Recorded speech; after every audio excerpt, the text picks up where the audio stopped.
कृषी मंत्र्यांना 2 वर्षांची शिक्षा। कोकाटेंची आमदारकी रद्द होणार।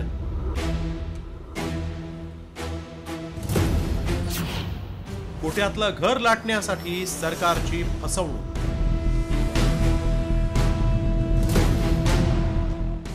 माजी कृषी मंत्री धनंजय मुंडेंनंतर आता विद्यमान कृषी मंत्री माणिकराव कोकाटेही अडचणीत सापडले।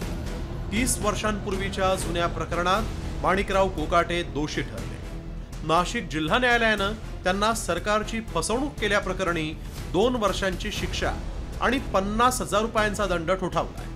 त्यामुळे माणिकराव कोकाटेंची आमदारकी रद्द होण्याची शक्यता असून त्यांचं मंत्रिपद धोक्यात आलंय। नेमकं काय प्रकरण आहे पाहूया। 1995 मध्ये उत्पन्नाच्या कागदपत्रांमध्ये फेरफार करून फसवणुकीचं प्रकरण। कमी उत्पन्न दाखवून मुख्यमंत्र्यांच्या 10% कोट्यातून घर मिळवलं। तत्कालीन अपर जिल्हाधिकाऱ्यांकडून उत्पन्नाबाबत चौकशीत गैरप्रकार आढळल्यानं 1997 मध्ये कोकाटेंविरोधात गुन्हा। कोकाटे त्यांचे भाऊ दोषी असल्याचा नाशिक जिल्हा न्यायालयाचा निकाल। 2 वर्षांचा कारावास आणि 50,000चा दंड ठोठावण्यात आलाय। हे जे गव्हर्नमेंटचे 10% रिझर्व्ह कोट्यातले मुख्यमंत्री निधीतले जे फ्लॅट्स असतात ते फ्लॅट्स हे दोघं भावांनी की कमी उत्पन्न आहे आमचं, मी वकिली व्यवसाय करतो की माझ्याकडे तेवढं आणि घर नाहीये मला विशेष म्हणजे, हे असं सांगून तसे ॲफिडेव्हिट्स वगैरे देऊन तसं हे करून ते फ्लॅट्स ते निर्माण व्ह्यू अपार्टमेंट आहे जी कॅनडा कॉर्नरला तिथे घेतलेले होते। या निकालामुळे आता विरोधक आक्रमक झाले।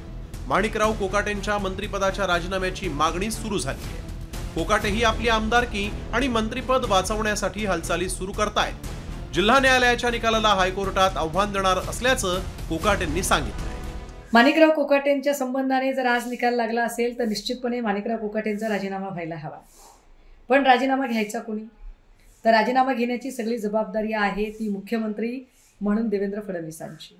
मात्र मंत्रिमंडळात सामावून घेण्याचा निर्णय किंवा मंत्रिमंडळातून बाहेर काढताना त्याचा राजीनामा घेण्याचा अधिकार ज्या मुख्यमंत्री म्हणून फडणवीसांना आहे त्या फडणवीसांना मात्र कायम एका सेफ झोनमध्ये ठेवण्याचा प्रयत्न केला जातो। होऊ शकतं ना, काय राजीनाम्याची मागणी होऊ शकते, पण त्यासाठी अपिलेट प्रोव्हिजन आहेत। राजकीयदृष्ट्या देशामध्ये अशा प्रकारचे अनेक निकाल झालेले आहेत आणि त्या दृष्टिकोनातून मी अपिलामध्ये जाणार आहे, हायकोर्टामध्ये जाणार आहे। त्यामुळे न्याय मागण्याचा अधिकार जसा न्यायालयाला निकाल सुनावण्याचा अधिकार आहे तसा न्याय मागण्याचा अधिकार मला पण एक नागरिक बनून।